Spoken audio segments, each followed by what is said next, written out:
le procès d'Yvan Colonne. Après les rebondissements d'hier, la Cour d'assises spéciale de Paris a entendu aujourd'hui 2 autres anciens membres du groupe dit des Anonymes. Joseph Versigne et Didier Maranelli ont à leur tour mis hors de cause Yvan Colonne.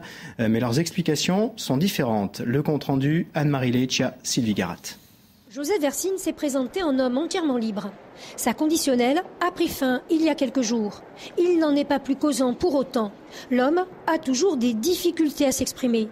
Il confirme cependant que lui aussi, alors qu'il était en prison, a eu connaissance de la rumeur concernant Yvan Colonne, que ce dernier aurait pu être l'informateur de Bernard Bonnet, et que le groupe a eu une stratégie de défense commune à ce sujet. Joseph Versigne est ensuite reparti, non sans ajouter que les policiers et les juges avaient une responsabilité dans la mise en cause de Colonne. Sa thèse, mise en résonance avec celle d'Alain Ferrand, peut expliquer certaines choses, mais elle apparaît peut-être trop opportune. C'est en tous les cas ce que pense l'accusation relayée par les parties civiles.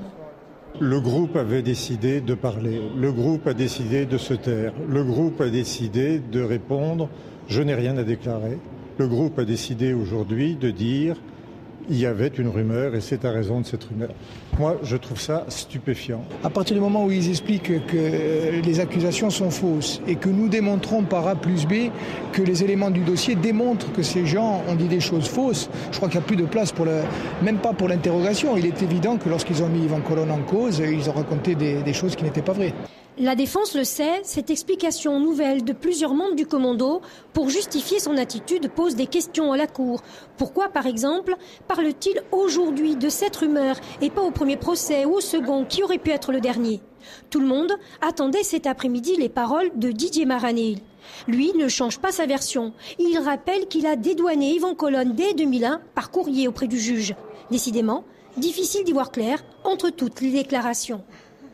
Alors une rumeur au cœur des débats aujourd'hui devant la Cour d'assises spéciale de Paris. L'audition de Didier Maranelli se poursuit. Nous retrouvons sur place Anne-Marie Leccia. Anne-Marie, bonsoir. Est-ce que Didier Maranelli a fait état également de cette rumeur selon laquelle Yvan Colonne aurait pu être l'informateur de Bernard Bonnet ? Eh bien non, et comme il n'en a pas parlé spontanément, le président lui a posé la question. Didier Maranelli a répondu qu'il n'était pas au courant de cette rumeur, pas plus d'ailleurs qu'il n'était au courant que Pierre Alessandre avait pu approcher Yvan Colonne. Lui s'en tient à ce qu'il a toujours dit. Il a incriminé Yvan Colonne parce que, dit-il, il a subi des pressions policières. Les policiers auraient même menacé de mettre en prison pour complicité sa femme et son père. En somme, c'est pour protéger les siens qu'il aurait donc impliqué Yvan Colonne. Cette déclaration est évidemment en décalage par rapport à celle d'Alain Ferrand, de Joseph Versigne ou même de Martin Ottavian. Elle est aussi très opportune pour la défense puisqu'elle vient casser un peu cette idée que tous sont venus dire ici la même chose. Alors Anne-Marie, cette rumeur en fait n'est pas une nouveauté. Pour quelles raisons ressurgit-elle maintenant et quelle est son importance ?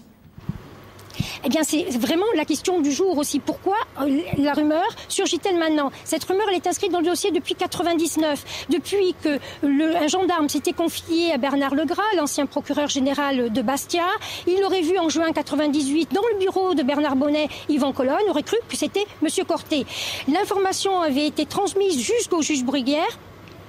Des vérifications avaient été faites. L'homme dans le bureau du préfet n'était pas Yvan Colonne. Ce n'était pas non plus d'ailleurs Monsieur Corté.